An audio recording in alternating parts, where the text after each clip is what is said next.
Today, I will explain how to set up reference images for car modeling. This is almost unedited, so you should be able to follow along easily. First, obtain a blueprint. Search for the blueprint of what you want to make on Google or other sites, then download it. There are several free websites where you can remove watermarks, so please try using them. Import the downloaded image into Blender via Add, Image, Reference. Before doing this, press 1 to switch to front view. Press G, then Y to move it back slightly and change the opacity in the data properties to around 0.7. Switch to front view and adjust it so the very bottom aligns with the X-axis.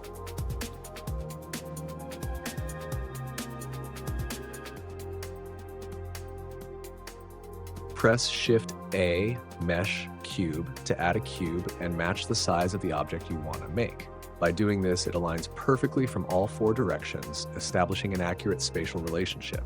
We will start by aligning the very top part of the car. Box select all the top vertices of the cube and adjust them along the Z-axis. Do exactly the same for both sides and the bottom.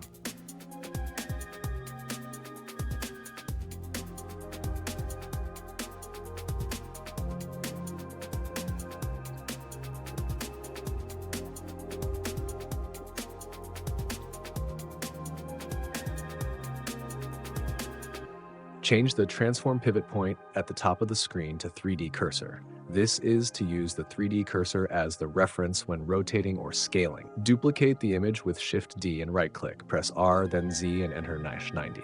Press Ctrl+3 and center the front part of the car exactly inside the cube.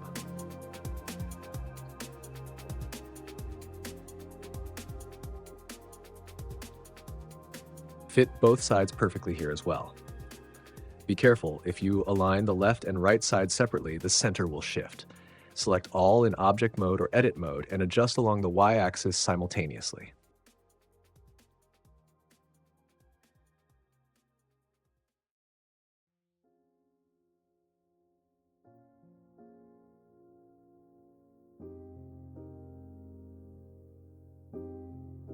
Select the image for the front and duplicate it.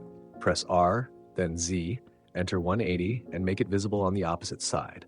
After that, temporarily hide the image for the front with H to make the image for the back visible.